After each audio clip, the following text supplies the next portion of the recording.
श्री वामन पुराण 57वां अध्याय।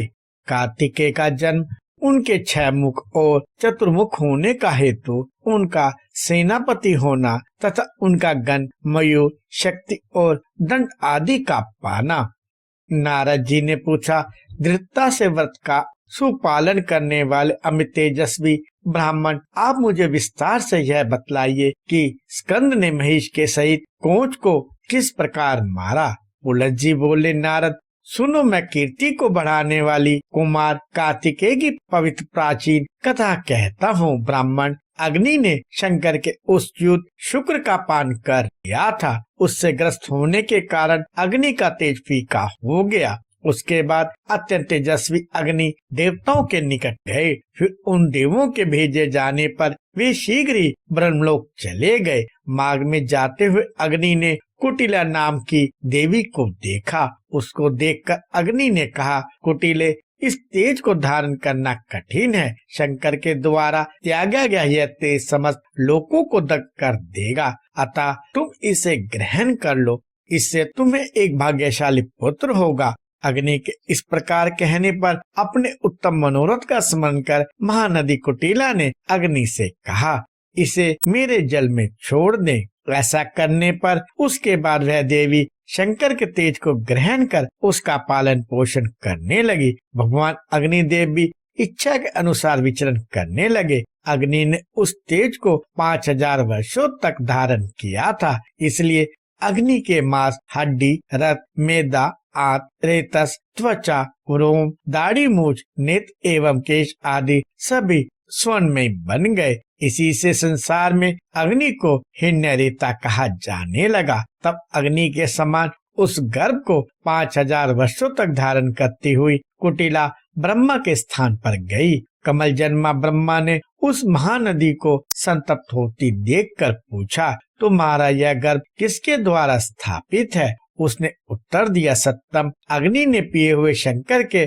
उस शुक्र को अपने में धारण करने की शक्ति न होने के कारण मुझ में त्याग दिया। पितामह, गर्भ धारण किए हुए मेरा 5000 वर्ष का समय बीत गया, परंतु किसी प्रकार यह भार नहीं निकल रहा है। उसको सुनकर भगवान ब्रह्मा ने कहा, तुम उद्याचल पर जाओ। वहाँ पर 100 योजन में फैला हुआ सरपतों का विशाल घनघोर वन है। आई सुंदर कटी वाली उस विस्तृत पर्वत की ऊंची चोटी पर इसे छोड़ दो। वह 10,000 वर्षों के बाद बालक हो जाएगा। ब्रह्मा की बात सुनने के बाद वह गिरजानंदिनी सुंदरी पर्वत पर गई और मुख से ही उसने गर्भ का परित्याग कर दिया। वह उस जन्म लेने वाले बालक को छोड़कर शीघ्र ही ब्रह्मा के समीप चली गई।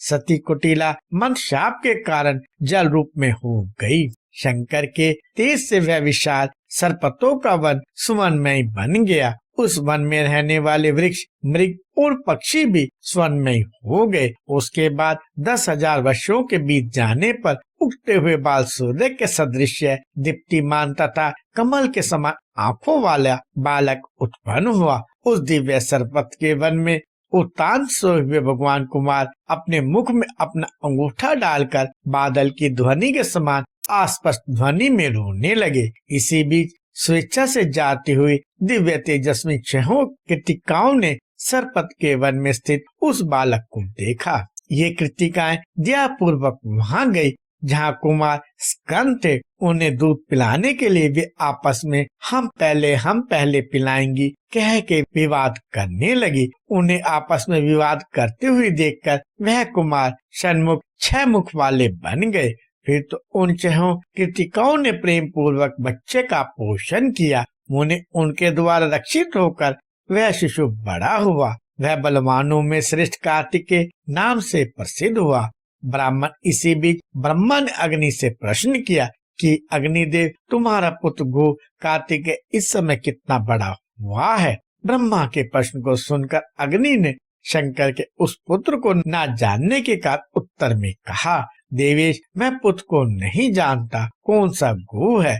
भगवान ने उनसे कहा, त्रिलोकेश, पूर्व काल में तुमने शंकर का जो तेज पी लिया था वह श्रवण सरपत के वन में शिशु रूप से उत्पन्न हुआ है। पितामह का वचन सुनने के बाद अग्निदेव तीव्र गति वाले बकरे पर चढ़कर शीघ्र वहां गए। कुटिला ने उन्हें जाते हुए देखा। तब कुटिला ने उनसे पूछा, अग्निदेव आप कहाँ जा रहे हैं? उन्होंने कहा, कुटिले श्रवण में उत्पन्न हुए बालक पुत्र को देखने जा रहा हूँ। उसने कहा कि पुत्र मेरा है, और अग्नि ने कहा कि मेरा है। स्वेच्छा से विचरण कर रहे जनार्दन ने उन दोनों को परस्पर विवाद करते हुए देखा। उन्होंने उन दोनों से पूछा, तुम दोनों आपस में किस लिए ये विवाद कर रहे हो? तो उन दोनों ने कहा, रुद्र के शुक्र से उत्पन्न हुए पुत्र के लिए। विष्णु ने उन दोनों से कहा, तुम लोग त्रिपुरासुर का विनाश करने वाले शिव के पास जाओ, वे देवी जो कहे उसे निस्संदेह करो। पुलह जी कहते हैं कि नारद जी वासुदेव के इस प्रकार कहने पर कोटिला एवं अग्नि शंकर के पास गए और उन्होंने उनसे यह गूढ़ रहस्य पूछा कि पुत्र किसका है। उनके वचन को सुनकर शंकर का मन हर्ष से भर गया। उन्होंने हर्ष गदगद होकर गिरिजा से कहा, अहो भाग्य, अहो भाग्य। तब अंबिका ने शंकर से कहा, देव हम सब उस शिशु से ही पूछने चलें, वह जिसका आश्रय स्वीकार करेगा उसी का पुत्र होगा। ठीक है, ऐसा कहकर विष्णुध्वज भगवान शंकर पार्वती कुटिला तथा बुद्धिमान पावक के साथ चलने के लिए उठ खड़े हुए। शंकर पार्वती कुटिला एवं पावक श्रवण में गए। उन लोगों ने कृतिकाओं की गोद में लेटे हुए उस बालक को देखा। उसके बाद 6 मुख वाला वह बालक उन लोगों को चिंतित जान करके उनमें आदर रखकर बच्चा होते हुए भी योगी के समान कुमार, विशाख, शाख, महासेन इन 4 मूर्तियों वाला हो गया। कुमार शंकर के, विशाख गिज्जा के, शाख कुटिला के और महासेन अग्नि के समीप चले गए। फिर तो रुद्र, उमा, कुटिला तथा देवेश्वर अग्नि ये चारों ही अत्यंत हर्षित हो गए। उसके बाद उन कृतिकाओं ने पूछा, आप षडवंदन शंकर के पुत्र हैं? मुने शंकर ने उन सभी से प्रेम पूर्वक विधिवत आगे का वचन कहा।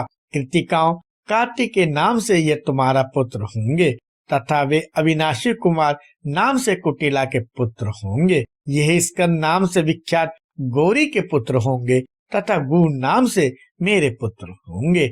महासेन नाम से ये अग्नि के प्रख्यात पुत्र होंगे तथा शाद्वत इस नाम से विख्यात ये श्रवण के पुत्र होंगे। इस प्रकार ये महायोगी भूमंडल में विख्यात होंगे। 6 मुख वाले होने के कारण ये महाभाव षण्मुख नाम से प्रसिद्ध होंगे। इस प्रकार कहकर शूलपाणी शंकर ने देवताओं के साथ पितामह ब्रह्मा का स्मरण किया।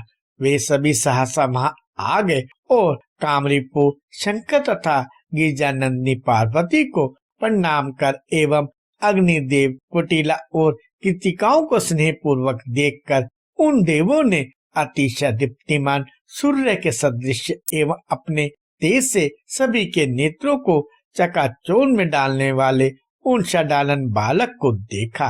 प्रसन्नता से भरे हुए उन श्रेष्ठ देवों ने कहा, देव आपने देवी ने एवं अग्नि ने देवताओं का कार्य संपन्न कर दिया, तो आप उठे। अब हम लोग अविनाशी ओजस तीर्थ को चले। कुरुक्षेत्र में चलकर सरस्वती नदी में हम लोग षण्मुख का अभिषेक करें। देवों, गंधर्व और किन्नरों ये हमारे सेनापति बने और महिष तथा भयंकर तारक का संहार करे। शंकर ने कहा, बहुत अच्छा। उसके बाद सभी देवता उठे और कुमार के साथ महान फलदायी कुरुक्षेत्र में चले गए। वहीं मुनियों के साथ इंद्र, रुद्र, प्रजापति, ब्रह्मा, जनार्दन आदि समस्त देवताओं ने उस कुमार के अभिषेक का उपाय किया। उसके बाद अच्युत, विष्णु आदि देवताओं ने सरस्वती के तथा 7 समुद्रों में मिलकर बहने वाली नदियों के महान फलदायक जल से एवं सहस्त्रों प्रकार की उत्तम उत्तम औषधियों से घू का सेनापति के पद पर अभिषेक किया।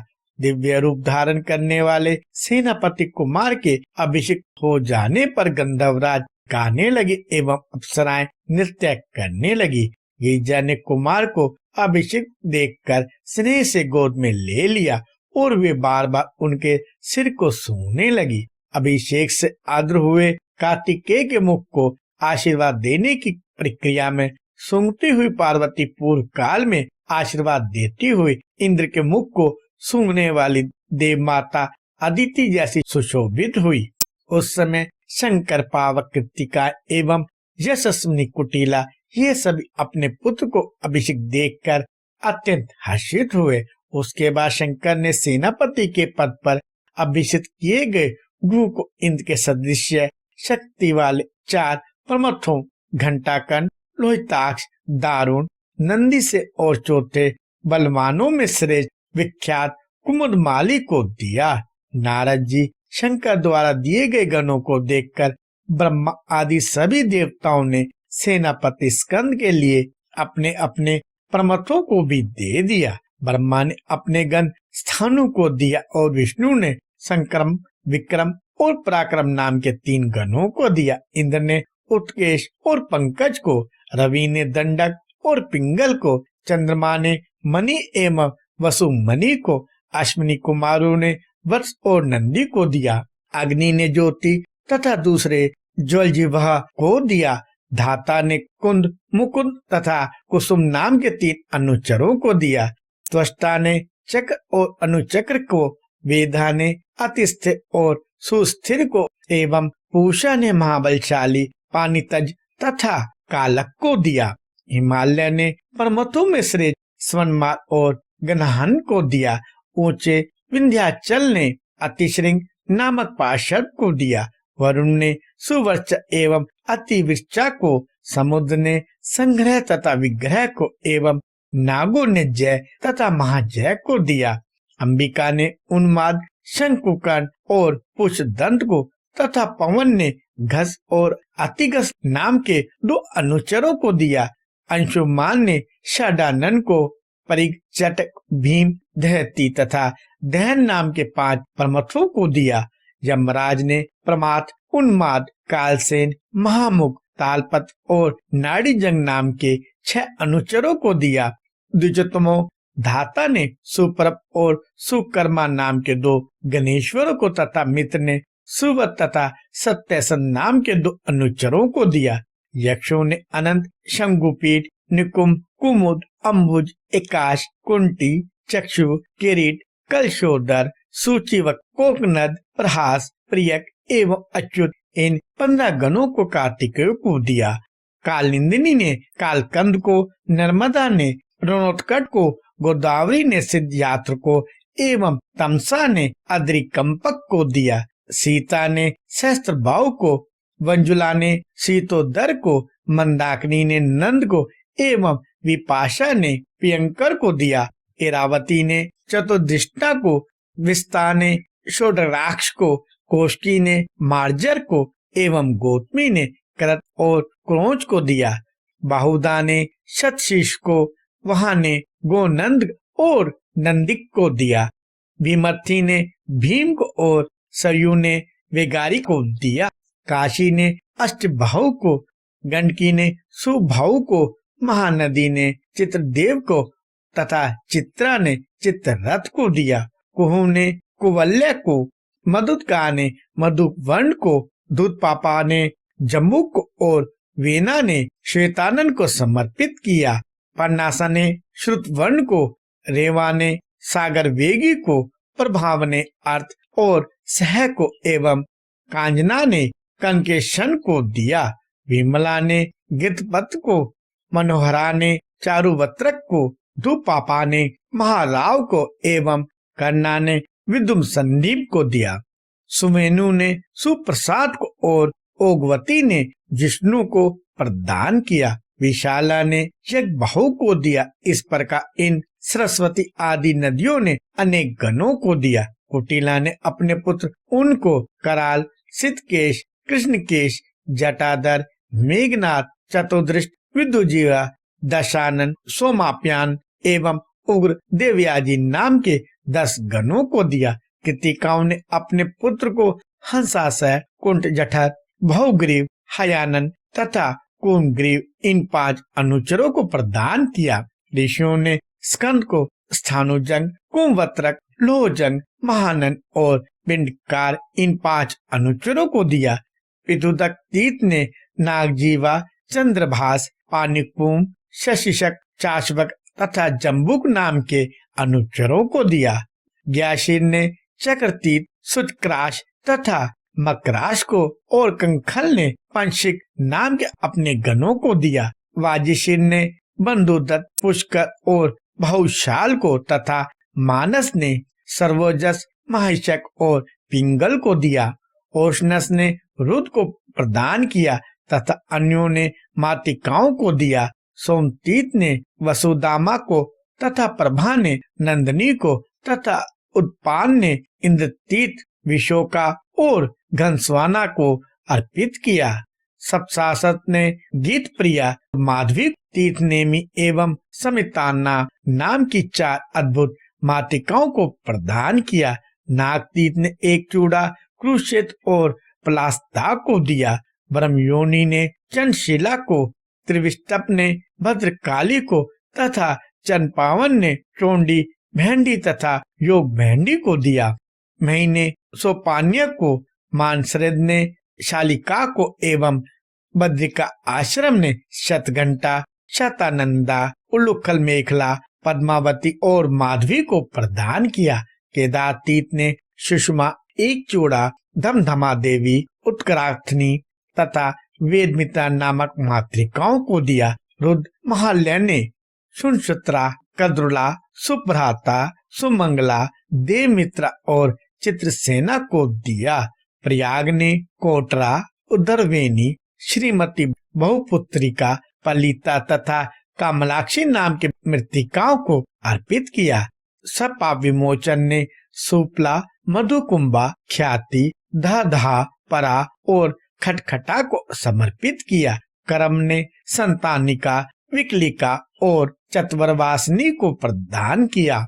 श्वेतीत ने तो जलेश्वरी, कुकुटिका, सुदामा, लोमेखला, वपुष्मती, उल्मुकाशी, कोकनामा, महाशनि, रोद्रा, करकटिका और तुंडा इन अनुचरियों को दिया। इन भूतों, गण और मातृकाओं को देखकर विंता पुत्र महात्मा गरुड़ ने अपने पुत्र महावेगशाली मयूर को समर्पित किया और अरुण ने अपने पुत्र तामचूड़ को प्रदान कर दिया। अग्नि ने शक्ति, पार्वती ने वस्त्र, बृहस्पति ने दंड, उस कुटिला ने कमंडलू, विष्णु ने माला, शंकर ने पताका तथा इंद्र ने अपने हृदय का हाथ कार्तिकेय के कंठ में अर्पित कर दिया।